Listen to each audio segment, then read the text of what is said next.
Well, cool. And when you're done, push the button. Push the button again. Okay, If I you got it. remember, if you don't remember, that's fine.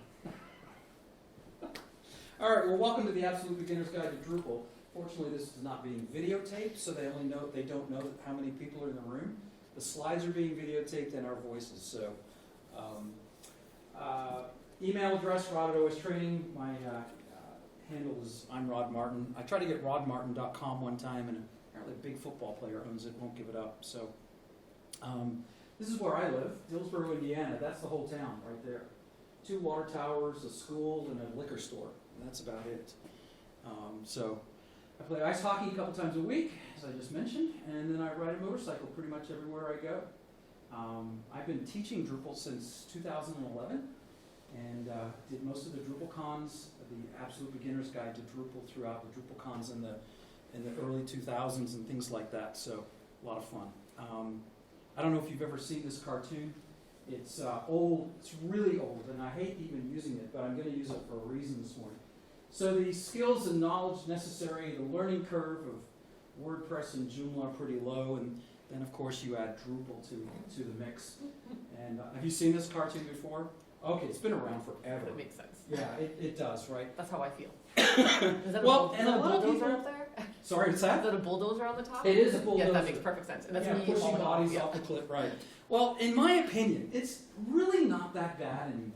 I would say in Drupal 5, 6, and even 7, this cartoon had a lot of application. But I think now in Drupal 9, we've moved beyond this, where you really can build robust websites without ever touching code. Once you kind of get just maybe some basic principles down. So that's kind of what I want to help you get today. A little history here about Drupal. Dries Boychart started it in 2001. The most impactful dates for me personally, January 2011, and then Drupal 8 in 2015, and 9 in 2020, and of course Drupal 10 is coming on December 14th. The big difference between Drupal 7 and anything before that, and Drupal 8 beyond, is the massive change in the code architecture between 7 and 8. So in old versions of Drupal, before 8, there were no new features in Drupal. So if Drupal 6 was around for 4 or 5 years, there were no new features added to the code base at all. So from 2011 to almost 5 years there were no new features in Drupal core until Drupal 8 came along, where they changed how they built Drupal. It became more like a software project, and so now we're seeing new features coming. Hi, I'm sorry I'm late. you're fine, come on in. We're seeing new features getting added to Drupal all the time. There you go, there's a little, Yay, thank whoops. You're welcome. So you missed my amazing intro. I'm from Dillsboro, Indiana. Woohoo! Woohoo! I'm from Pittsburgh, Oh! which I know is not the same. but here we DrupalCon are. is coming to Pittsburgh Yes, this I year. am hosting DrupalCon this year. I will be Me, there. Myself and I. Yeah. We're all meeting is it Samantha? We're all meeting at Samantha's house? Yes, you can meet my cats. They're very cute. Awesome. When I started at my job at the August 2020, Okay. that's where I had to learn Drupal. We were redesigning and migrating the website, and they were on Drupal 7 and moving Right. to Drupal 8, which is now Drupal 9. Right. So we finished that for the public website, and then we immediately went into the intranet, which is also Drupal 7, right to Drupal 9. So it was a whole, and I had never used Drupal, so it was a giant, like, Yeah, learning. massive. Yeah, it was. Because the code change between 7 and 8 was huge. We went from procedural PHP to object-oriented code, Symfony framework. I'm not going to get into all the details. But the bottom line was, before Drupal 8, there were no new features ever added to Drupal between major releases. They had to be done via contributed modules and contributed code. But now, as of Drupal 8 and 9 and now 10, of course, there's ongoing improvements in Drupal core. And this is a super thing. I can't tell you how much better I think Drupal is because of that. And so a little history there. Drupal is a framework to customize data access, collection, display, the look and feel of your site. And it's really broken down into several layers. Drupal core is what you get when you download Drupal. And I'm going to give you some resources at the end of the hour where you can set up as many Drupal websites as you want for free and play as much as you want. Modules are projects that add features to your site. So if you want to be able to schedule content, well, there's a module for that. If you want to be able to send, external links off into a new tab or window, there's a module for that. If you want to have a media, there's a module for that. Some of them are in core, some of them are what's called contributed. And then there are themes that make your site look the way you want, and of course, everything then at that layer is done via what we call configuration.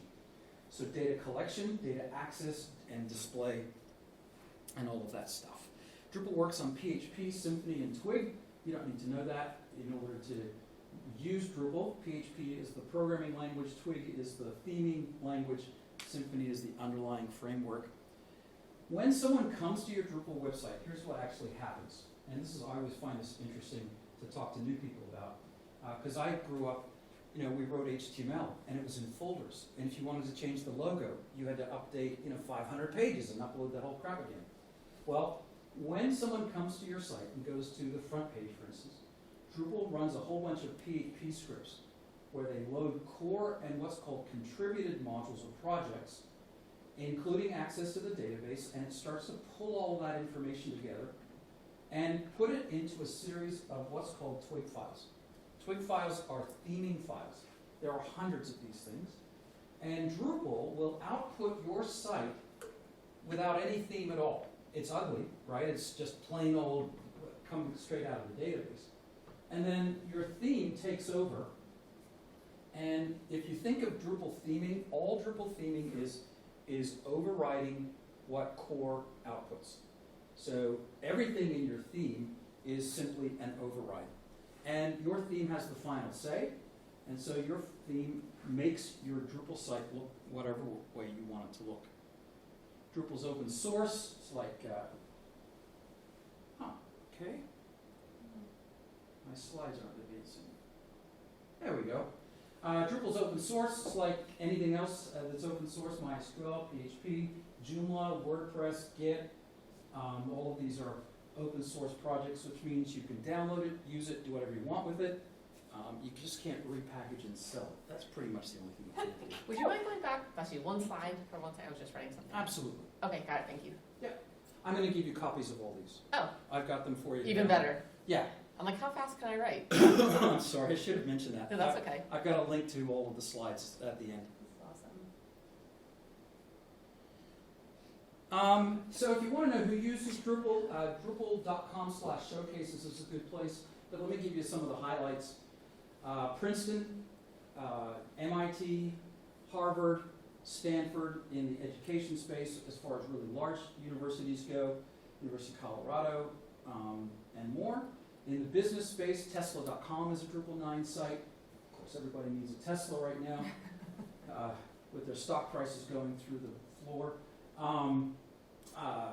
Tons of businesses use Drupal. Most interestingly, insurance companies use Drupal. I've done the training for every major insurance company that's in the Boston area. So Fidelity, who's the guy? Liberty Mutual. I love their commercials, right? The emo. Emu, yeah. So a lot of the insurance companies use Drupal. From a government perspective, the entire federal government uses Drupal. When I've done the training for most of them, the entire country of Australia's government is on Drupal. Lady Gaga is on Drupal. I mean, heck, need I say more? NBA.com is Drupal. I think the Lady Gaga had a website. I know, it's really, really ugly. Oh, is it really? Oh, it's terrible. So it has abused her Drupal privileges. So, all right, why would we use Drupal over some of the other ones? These are just some really basic thoughts on this. Comprehensive configuration without code. You don't have to be a coder to use Drupal. In fact, there's no custom code on my blog, my personal blog, that uses Drupal at all. Great editing experience, and I really think that's true. For the most part, and I'll talk about one of probably the biggest weakness in Drupal later on, advanced user permission system, great multilingual experience, best of any CMS, in my opinion. You can extend it out the wazoo, great custom data modeling, so the idea of structured data is built into Drupal. I think that's really important. A great taxonomy or categorization system. that allows you to do some pretty neat things, performance, SEO friendly, mobile out of the box. I tell people when they're learning Drupal theming, you have to really try and break mobile. Even tables in Drupal are responsive if you don't make them fixed width. So you've really got to try and break the mobile friendliness of Drupal 9 and Drupal 8 and 9. So some key terms. I don't know why my slides are not advancing. That's really weird. Okay. Node. So any content item in Drupal is called a node. And it usually typically belongs to a content type. But so the front page of your Drupal site is not a node, and a view page is not a node, but anything that's a content item is typically called a node. I don't know why, but if you're talking to your Drupal developers, you really want to sound smart, you're going to say, it's a node of the article content type. Yes. Now you know Drupal. There you go. Views in Drupal is how we access the database or run database queries to pull out the data in a variety of displays. You do that again via a little wizard. It's really cool. There's, again, no code. Projects in Drupal are broken down into two categories. Modules, whenever you hear the word module, think features. So in WordPress, those are plugins. In Joomla, those would be extensions. But in Drupal, they're modules. And one of the reasons I love Drupal, modules are free. They're always free. I still maintain a bunch of Joomla websites for old clients. And I pay $1,000 a year just to maintain the subscription to the plugins. Drives me insane. I have WordPress friends who pay double and triple that amount. In Drupal, well, modules are free, you don't pay for them. Same thing with themes, although there are some freemium model themes these days where you pay $19 to use it. Yeah, it's big money. But those are considered to be projects. They're made up of PHP and, in the case of themes, twigs. The other key term you need to know is entity. An entity in Drupal 9 is anything you can add fields to store data. So in Drupal, content is an entity, and those are broken down into content types. Out of the box, you've got article and basic page, but you can add as many as you need. Blocks are entities, which means now in Drupal 9, as opposed to what you started with Drupal 7, blocks were really hard to use. Drupal 9, well, you've got custom block types, you can add fields to them, and you can store data in blocks now. Doesn't make them the same as content, but blocks are really, really cool as far as customizing the information they can hold. Taxonomy are entities as well. And taxonomy, when I was learning Drupal 5, I bought a book, $99 back in, man, I think that was 2005, 2006. And I bought a book because I couldn't really wrap my head around taxonomy. At least $99, I'll save you the money. Categories. That's it. Now in Drupal 9, taxonomy is an entity, so you can add fields to taxonomies. When I'm teaching new Drupal users how to best use a taxonomy, I look at it in two ways. One, you can set up related information, which is really important, subgroups of information, but now with taxonomy, you can do landing pages for a taxonomy term and make them really robust with video, images, text, anything you want. And it makes it really, really cool. Media are entities. Later on in the session, I'm going to show people how to add fields to the media manager and realign it so it's more of a digital asset management system. Users, comments, and contact forms are also entities, which means you can add fields to any of those. In all of my training over the last 3 years, I've only had one enterprise client that actually does users. They all use some kind of single sign-on. And I've had zero people use comments anymore. I don't know why comments is even still in core. Yeah, it's got to go, right? Contact forms are awesome, except most people still use the web form module. So those bottom three are not probably as important to me, certainly, as those top four entities.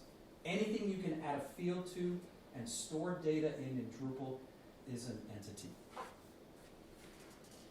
So the Drupal community has five main emphases about it, and somebody, it's a famous Drupal saying, you came for the code, you stay for the community.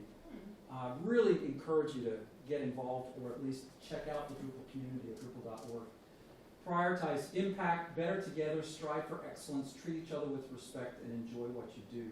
Those are the 5 priorities of the Drupal community, and this today is just a microcosm of how good the community is. If you ever get to go to a DrupalCon like Pittsburgh 2023, you'll see just how awesome it is. If I compare, WordPress community is family with a slight hint of hippies. The Joomla community are all hippies. They don't care about business. They don't care about a business model. It's a strange community. I've been involved in it for a very long time. Drupal community is family, but more business oriented. I find more serious about what we're doing. But still, we make sure we have fun, of course. If I was going to describe building Drupal sites without getting too far into the development of it, this is Dries's a phrase he coined a few years ago, the ambitious site builder. He has a good blog on it, and again, I'm going to give you these slides. But here's what an ambitious site builder is. They sit between a developer hand-coding everything using a framework and the content author using a SaaS solution like, what are those SaaS solutions for building websites? I don't know. It just went right out of my brain. Come on. Wix, things like that no one really wants to use, but they're forced to because they don't know anything else. So there's a gap between developers and content authors that Drupal fills really well. An ambitious site builder can get a lot of things done by installing and configuring modules, using Drupal through the UI, but when needed, they can custom code to make the site exactly how they want. And so he sees Drupal fitting into that, and I really agree with that. I've been teaching Drupal now since 2011, as I mentioned. Specifically over the last 3 years, I've been doing a lot of full week developer training, and typically what we get is the marketing folk and the people like you who are kind of getting into Drupal and starting to learn how to do some of the work. You're there for the first couple of days. You might stay for the 3rd day, but the last 2 days where we spend doing module development, you're probably not going to hang out there if you're not a coder, right? This is the site, an ambitious site builder kind of person that if they had to hit the code, they could figure out how to do it, but most of the time they're going to work in the UI, and Drupal 9 is better than that than any other Drupal version before it. So I'm really excited about this idea.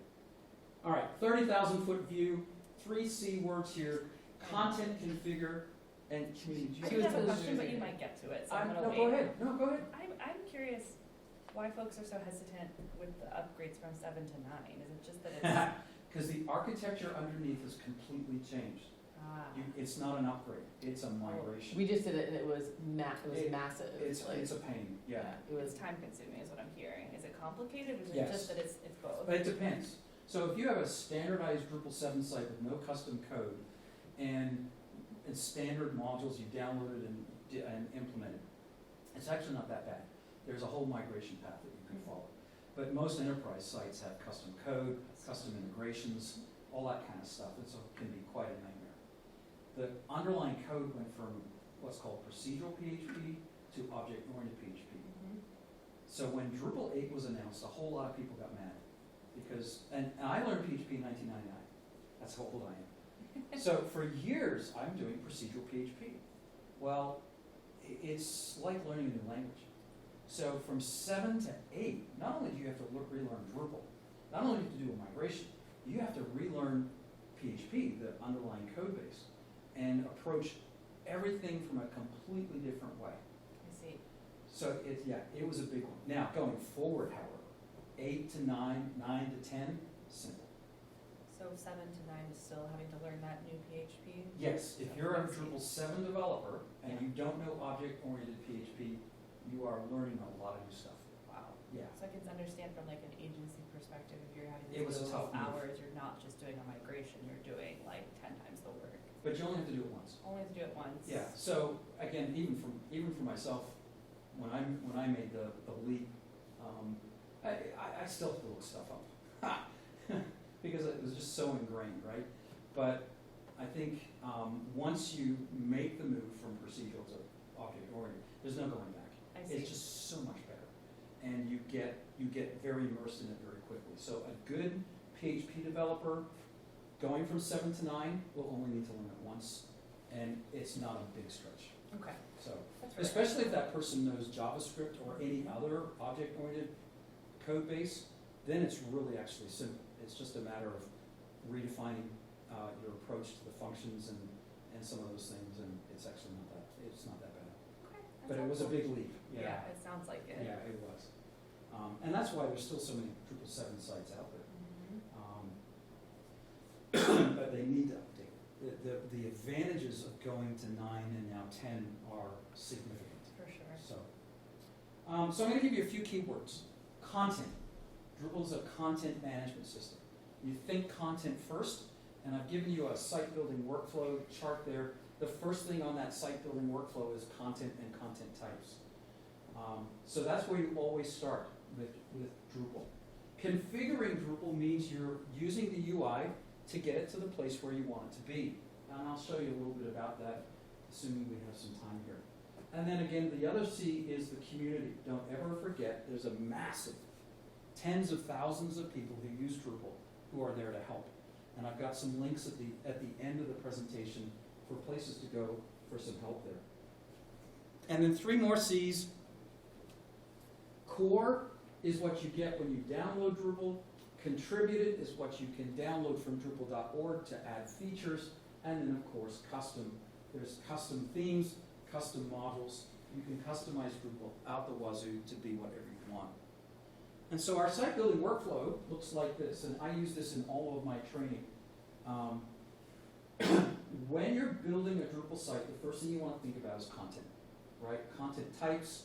Do I have, news and articles? Do I have courses and departments? Do I have, hotels and landmarks? What kind of content do I have? And then you build out your content types and define them. You add fields, which include typically taxonomy, media, and any modules that support all of that. You manage your permissions, and the user roles in Drupal are really, really robust. So I always suggest to people that you get your permissions figured out sooner. I won't tell you who, but I'm doing a training next week where the site's almost done and they've not figured out permissions yet. That's terrible.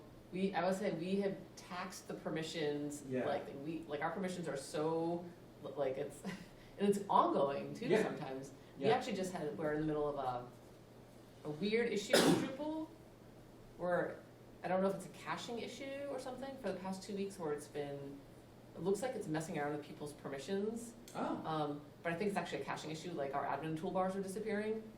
yeah. At one point last week, I was the only one on the team that still had it. Oh, that's funny. Yeah, that sounds like caching to me. Yeah.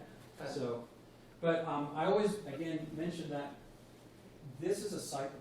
So as you build a content type and you add fields, you manage permissions right then and there. Don't wait till the end, because how much of a nightmare can that be. Manage your paths, which is your human-friendly URLs. And again, once you set that up once, this again becomes a cycle. Your layout with your blocks, your views, and depending on what tool you use for layouts, you've got Layout Builder, and then there's a bunch of others that have come to the market. I will say, and I'll say it now and I won't say it again, that's probably the weakest point in Drupal as a content management system. WordPress is a inferior CMS as far as the code base and what you can do with it, but they've really nailed the layout. You can go in by formidable forms or Elementor as a drag and drop page builder, and you can build beautiful pages in WordPress in no time. Same thing in Joomla, frankly, amazingly so. This is Drupal's biggest weakness so far, but there's a lot of people addressing it, and it's really coming along. I'm pretty excited about where layout is coming in Drupal, and it's only going to get better. I think that ambitious site builder is going to be even more and more true once Drupal 10 hits, and we start to see a few more things with layout builder. Do you think it's going to be a big jump to Drupal 10? No. Like it was from 7? No, it's going to be an upgrade. And in fact, one of the things in Drupal 10 is automatic upgrades. updates. Oh, nice. So if you have no custom code that is weird and strange, you'll be able to just say, yeah, go ahead and update it. No enterprise site on the planet's going to do that. But I would probably do it on my blog. Yeah, I'm like, yeah. Yeah, I have no custom code on my blog. I'm using, I've got a sub-theme of a really standard base theme. I'll for sure turn it on. However, that said, going from 9 to 10 is going to be really simple because there are no major changes to the code base. They're introducing some new features. Well, I shouldn't say there's no major changes to the code base, but the update path is really straightforward. Yep. Nothing like 7 to 9. They're changing how you build a sub-theme, so your theme may need some work before you can move. And the other thing you've got to make sure is there's no deprecated code. So if you're still on 8.2, you can't make the leap to 10. You've got to go to 9. I think we're at 9 for both our sites. Yeah, okay, and then go to 10. In fact, they won't let you go to 10 until you're on 9.5. So once you get to 9.5 and 10 is released, it'll be an easy update from there. Our developer will handle that. Yeah. So hopefully that's helpful. I use this chart in all of our training. Once you've got your layouts done, you can add content, menus, and site management and things like that. All right, so how are we doing on time? Wow, pretty good. So again, the 30,000-foot view, types of content, structured data types is really important in Drupal. We have fields that hold the data or store the data in the database. Everything gets stored in the database. Taxonomy categorizes the data, media to make it pop, views to query the data, and layouts to display the data. So I want to spend just a little bit of time on this first option, this first topic at the top, because I think that's one of the things that sets Drupal apart. And this is the idea of structured data. Structured data provides the storage and retrieval and display of information of a particular kind. So in WordPress and Joomla, you have title and body, and you shove everything in the body field, which is fine if that's what you need to do. Yes, WordPress has custom field types as a plugin, and Joomla now has custom fields, believe it or not, but they're incredibly difficult to use. Drupal has always been focused in on this structured data. Now, why is that important? Let me share an illustration with you. This is the screenshot of the best movie ever made. Agreed. Yeah. We have 3 copies of it at our house. Hello. That's Yeah. incredible. So if this was WordPress, Digital. if this was WordPress or Joomla, I would create this in HTML. I'd have it all set up. I'd have it, maybe mobile friendly and all that jazz. But it would be all HTML and shoved into the body field. So I've got the poster. I've got a video. I've got the release year, the parental rating, the runtime. I've got the movie genre. I've got the description and all the people involved. But except right up until the time, and this works fine, until your boss comes along and says, I need a set of landing pages. I want all the movies by year, listed in a table. And I want them to be sortable by title or release date. And can we have the poster, the title, the poster, the parental rating, and maybe the blurb about the movie. And I need it tomorrow. If you're in WordPress or Joomla, you're looking at months of work because you have to parse all of this stuff that's in the body field. You can't do it. They don't have fields. They don't have fields. I don't know if they use WordPress. So. No. Well, they do. They have a plugin for it, but Yeah. that's not how WordPress was built. So with structured data, what do you do in Drupal? Well, I've got a field, right? I've got a title field, a release date field, a parental rating field, a runtime field, a poster field, a video field, both media fields now in Drupal 9, taxonomy for the movie genre, the body field, and then some fields that hold all the people involved. This is a movie content type.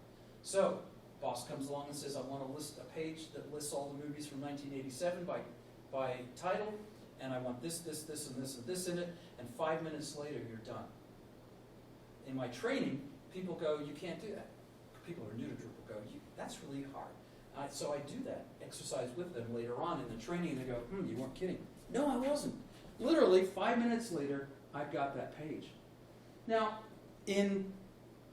as you think about it, you might have a movie content type, but then you've got actors. And actors aren't movies. If you added all of the actors into the movie content type, every time an actor changed their bio, you'd have to update all of their movies. That's insane. So instead, Drupal says, well, let's have an actor content type. And so, again, the fields here are different. We still have a poster and a video and maybe a body field, but we've got a birth date. There's no runtime or parental rating, although some actors probably should have one. We've got what the person does is not a movie genre. So this is not going to fit into the movie content type, so you have an actor content type. How many content types can you have in a Drupal site? As many as you need. Not one more, not one less. So WordPress and Joomla fail miserably when it comes to, in my opinion, comes to this idea of a structured data website. And so when you're thinking about building Drupal, this is the kind of things you have to start thinking about. Content types. What are all the types of content on my site? What fields do I need to house the information in that content type? How am I going to categorize the content? What media do I need? Do I need pictures? Do I need videos? Do I need documents? And then, do I need any other features that I might need to download additional modules for? Once you've figured that out, you set up your permissions by content type, you set up your paths, which is really, really simple to do, make it human friendly, and then you get to the last step here, the layout step, where you add blocks to your content pages, you create queries into the data using views. And views is actually really simple. By the way, how do I get that page with all of my movies? It's a view. Literally, it's a 5-minute job. And then Layout Builder, which is coming along nicely in Drupal, where you can now start to lay out your pages without actually having custom template overrides, which is pretty exciting. And then, of course, adding real content, menus, and site management, and all of those kinds of things. So what I thought we would do is take a few minutes and just take a look at a Drupal site. This is a brand new Drupal site. I installed it yesterday, and the only thing I added to it was your favorite toolbar you mentioned a moment ago, which is Admin Toolbar. And that just lets us have a little bit. Now, I'm not going to go through the normal spiel here because there's only 2 of you in the room. What questions do you have? Like, do you want me, I can go through each of the toolbars to give you a quick introduction to the menus. I can talk more about anything I've talked about. We've got 10 minutes. How can I best help you today?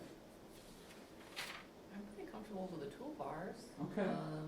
When I can see them. Okay. Actually, it was the only one. I think one of my other coworkers was able to at the end. We kept, every day it was emails. I've lost my toolbar. I've lost my toolbar. No. Definitely caching though. And then they would when they would find it, they made edits. They couldn't see the edits, and then the published edits. I'm I can still see them, so we know them. I know they're live. Right. No, this was great because there's a lot of stuff. I still get confused with concept of node for some reason. Okay. But this provided more So again, a node is any piece of content. yeah. So when you go to content, add content, whether it's an article, a basic page, or whatever content types Anything, you have, yeah. that will always produce a node. Every node or content item gets a node ID, which is the number of, Yep. of that, the ID number, right? When you turn human-friendly URLs on, you don't get to see that node ID anymore, but you don't need to.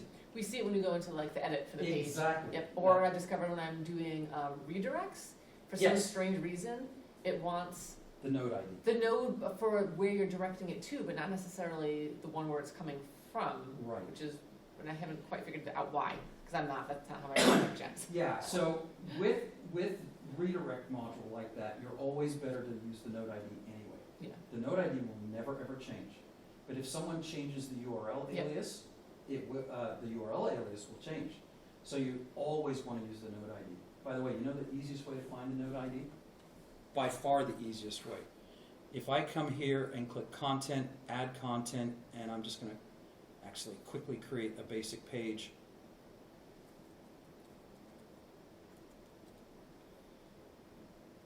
If I hover over the edit Yep. button here, Oh, you knew this. At the bottom, yeah, I see it at the bottom, Okay. yeah. And the same thing, if you click on content, just hover over the edit link, and it will always show you the node ID. Because once you turn human-friendly URLs on, it gets a little tougher. All right, cool. What else? Anything else? I don't have necessarily any questions because I'm very, very new to Drupal. Okay. I'm a partner manager at Pantheon. So I'm like, Oh, oh, you guys okay. know Drupal 4 is about, Well, right? you're supposed to know everything about Drupal I if you am work with supposed to know Pantheon. everything about Drupal, but no, I work on the partner management team, so Okay. I just am helping agencies get new business and making Okay. sure that they understand. The crux of my job is having them understand that we do Drupal really well, and Yeah. that it's not just Acquia who does I did the Drupal. Pantheon, the Drupal training guide through Pantheon, Mm. I guess it's a training course through Pantheon, it was really useful, actually. Yeah. Do you know your silver bullet? 2 free websites forever.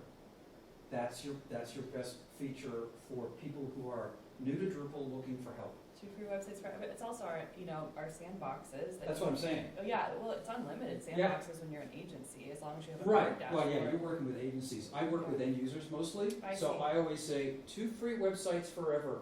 You just can't publish them. Yeah. I was like, I guess I have one of those now that I did your training course that's floating Yeah. around by. Yeah. I even have my own sandbox at this point, but yeah, no, if it's I hear a lot of very opinionated, or a lot of opinions about Drupal. Like WordPress developers are not quite as loud. The Drupal developers are like, we have a lot of opinions. Yeah.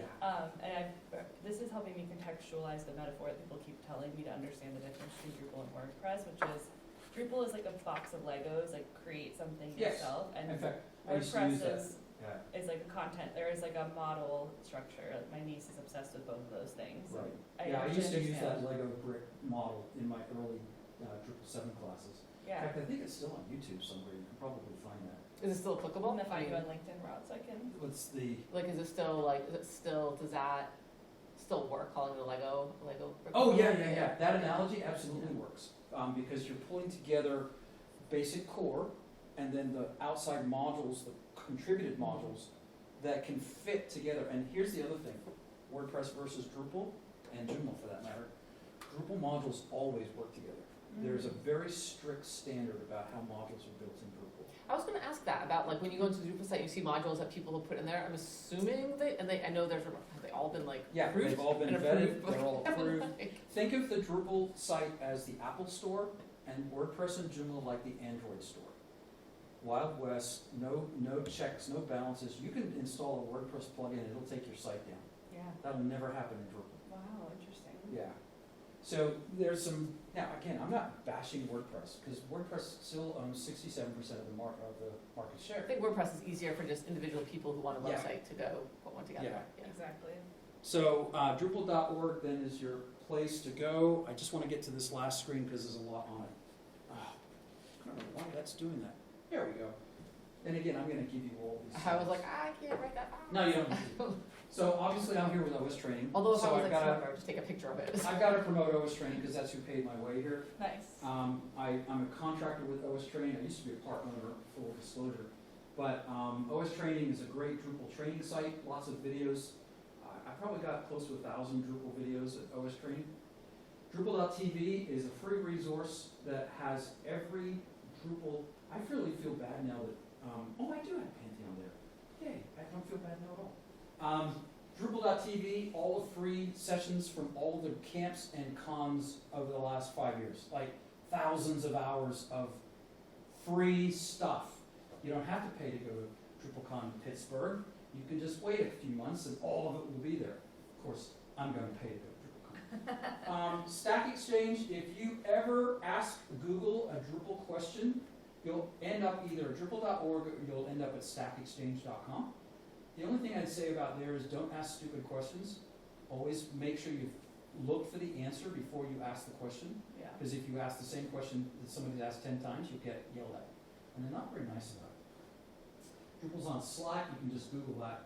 Local machine development, Lando or DDev. I'm using DDev, which I really like. Remote development, Pantheon, 2 sites forever. With the asterisk there is you just can't launch them. They can't be public, obviously.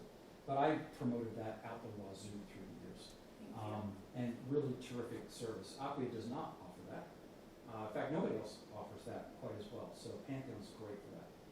The other thing, if you want to have your own GitHub Drupal websites, go to this link and you click on it, and about 3 minutes later you've got a Drupal site with complete command line access. It's not as robust as Pantheon, but it's a billion times easier to set up. But you don't get dev, test, and live. You just get a site. And if you break it, oh well, there's no support, there's no nothing. But it's free, and the link is there. And then I've got a page here of some Drupal tips. I do a weekly series called OS Tips, and there's a whole bunch of Drupal videos here. These ones are all about the Media Manager for later on this afternoon, but there's also just a bunch of, they're 3 to 5 minute videos, typically on some Drupal topic that I get asked about in class, and so I make a video on it. But again, so to get these slides, you go to imrodmartin.com. Just added you on LinkedIn. Oh, thanks. And you can just download the slides right there for today. So like I said earlier, I try to get RodMartin.com, and football player owns it. So it's imrodmartin. I am RodMartin. Awesome. RodMartin.com. Got it. This is great. So, I really like the way you explain things. You're really good. oh, thanks. Agreed. This was extremely helpful. I'm very glad I came to this one. Oh, well, thank you. Yeah, I'm just trying to think if there was anything. It feels like a whirlwind in 45 minutes, but we've got 3 minutes to go. So again, whatever else you want to ask. Yeah, no, this is great. I'll definitely look at some of your, I'm in grad school, so I can't put any more content into my brain. But as soon as I graduate, I want to take Drupal courses, I want to take developer courses, I want to do all of it. It's just so interesting to me. So I got a coupon code for you guys if you want. NetCamp 2022 at OSTraining.com. It's 25% off as long as you keep it. But if you're on a team and you want the team membership, this is where it can actually get pretty good. The 25% coupon works for the team account, and I think it's like $75 a year. No, I don't know what it is. I'm not involved in that part of it. But you can sign up as many members of your team as you want for a team account and get the same. And that would be like end up probably being about $10 or $15 a person by the time it's all said and done. Nice. So it's pretty good.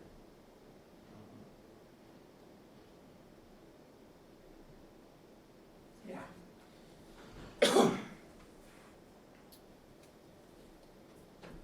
Thank you. You're welcome. Thank you. Anything else? I mean, I'm going to be here for the day. If you can hit me up. I'll find out Pantheon, but I have some swag for you. I'd like to Oh, okay, say thanks. thanks for promoting this too. Absolutely. I always promote Pantheon. I mean, anybody that gives stuff like that away for free that's helpful, I think is what we're talking about. Absolutely. Everybody should have the opportunity to try things out. Yep, and it's brain dead simple. Sign up for Yeah. an account, hit a button, and you got a website. It's the thing that Pantheon Oh, is. you were is smart. I that- did not know. I'm like Sorry. trying to unfold it, but like, When I walked in this morning, they said, yeah, we failed. I'm just gonna take it off. It's fantastic. I've been looking for it. I'm like, trying to check my phone for the schedule, and wow, here it is. All right, guys, thanks for Great. coming. Thank you. Thank Yeah, you. you're welcome. Don't forget to push your button. Push the button.